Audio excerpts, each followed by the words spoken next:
Bonjour Élise, Bonjour Laurie. merci beaucoup d'avoir accepté de venir faire un petit témoignage suite à l'accompagnement expansion business que tu as fait pendant quelques mois. Est-ce que tu pourrais te présenter s'il te plaît? Oui, bien sûr. Alors, je suis Élise Petit, je suis éveilleuse de sens et de joie. Je suis praticienne en santé humaniste et célébrante de rituels de vie et de cérémonies laïques. Et je contribue à réenchanter la vie des femmes en réinvitant la magie dans leur quotidien.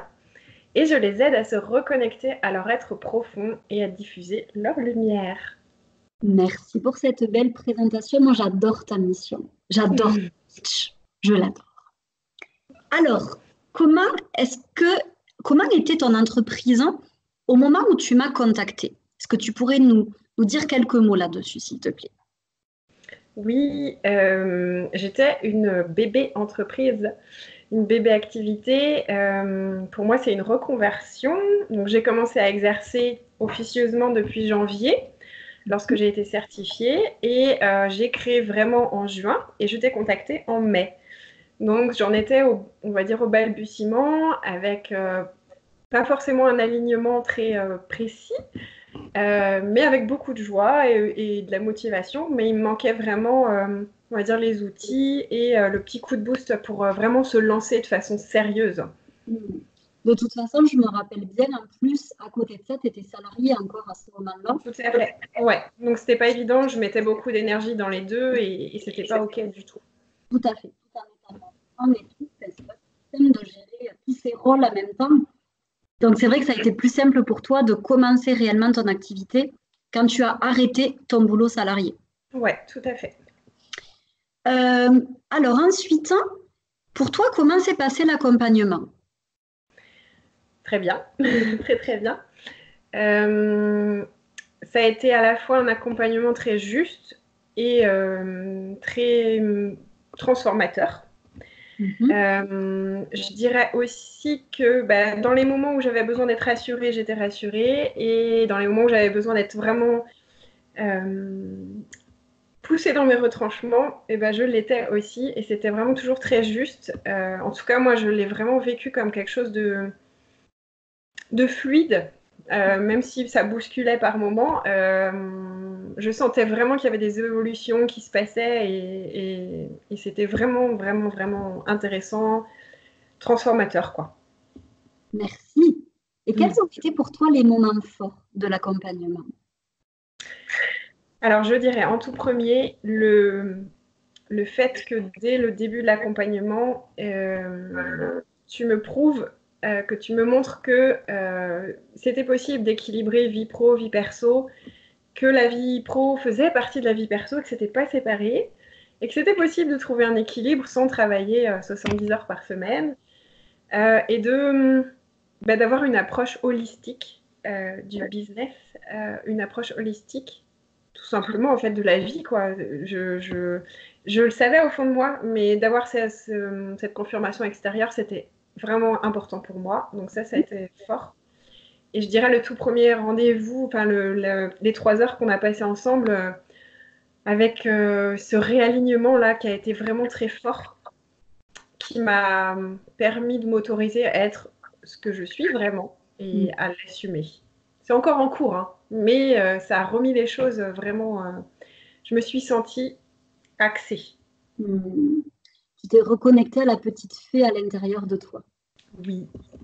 Et de toute façon, c'est ce que j'explique toujours, c'est qu'un accompagnement comme celui-ci, moi j'en ai fait d'autres aussi avec d'autres coachs, la transformation commence au moment de l'accompagnement, mais elle se poursuit les mois qui suivent l'accompagnement, les années qui suivent l'accompagnement. Tout ne se fait pas d'un coup, en fait. On évolue constamment. Donc, il est clair qu'on a toujours des petites choses à nettoyer, toujours des petites choses à réajuster. Et c'est ça la magie de la vie aussi.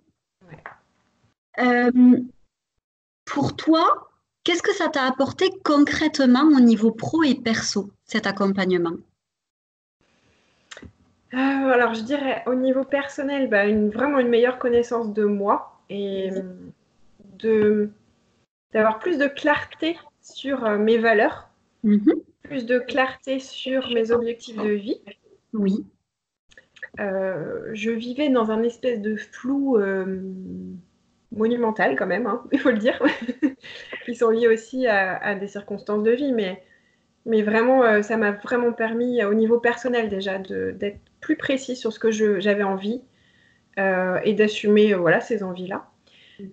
Et au niveau pro, bah, la même chose, mais aussi avec toute la partie stratégie, planification, le côté marketing et tout qui me manquait beaucoup. Oui. Et d'avoir le plaisir d'intégrer ça dans une approche holistique, alors ça, c'est juste génial, quoi. Ça m'a beaucoup, beaucoup apporté. Et clairement, aujourd'hui, je suis à la lettre tout ce qui est planification.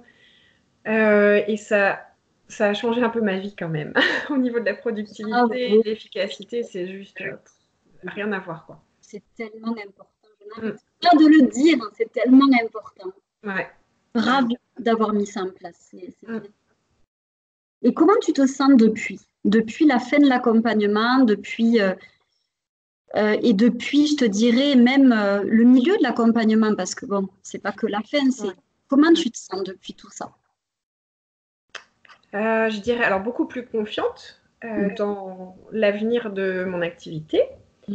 J'ai la certitude que ça va fonctionner, que vraiment je vais en faire quelque chose de beau. Et je me sens plus puissante. Oui. Ouais, j'ai vraiment l'impression d'avoir recontacté ça, en fait, cette puissance. D'être capable de faire des grandes choses et de me mettre en marche pour les faire, quoi. C'est génial. Maintenant, j'aimerais que tu me parles de toi. J'aimerais que tu me dises comment tu vois tes prochains mois, quelle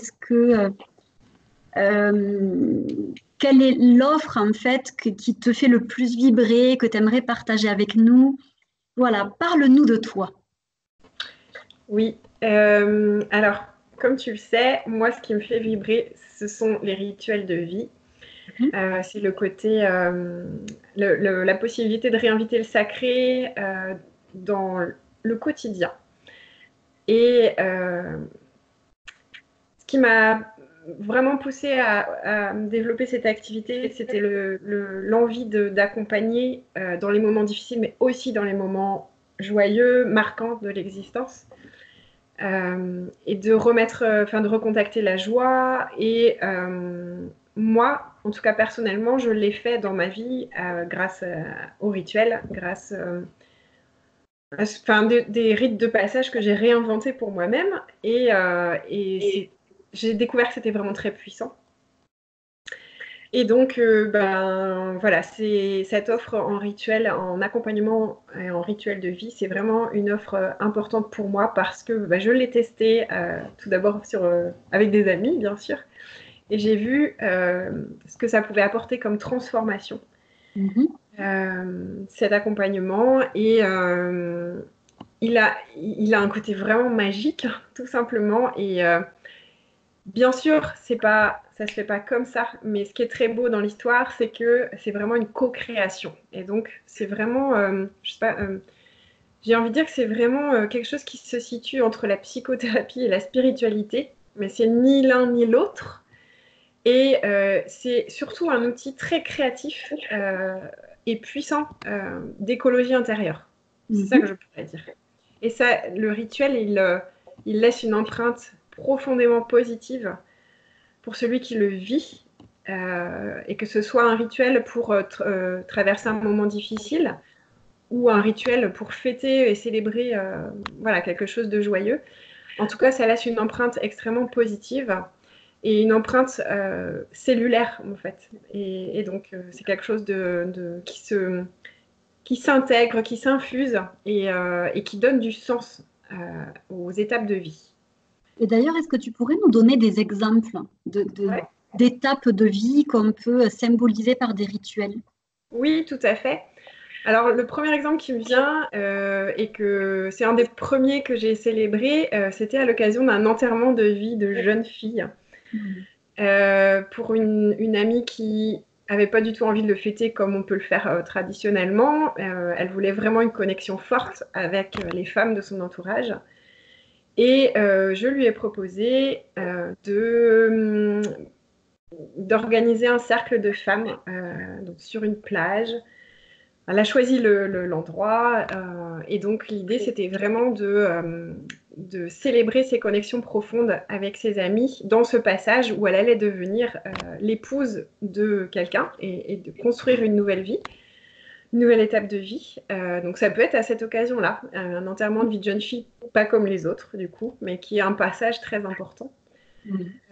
Parce que même si elle vit avec son compagnon depuis longtemps, le mariage c'est un passage.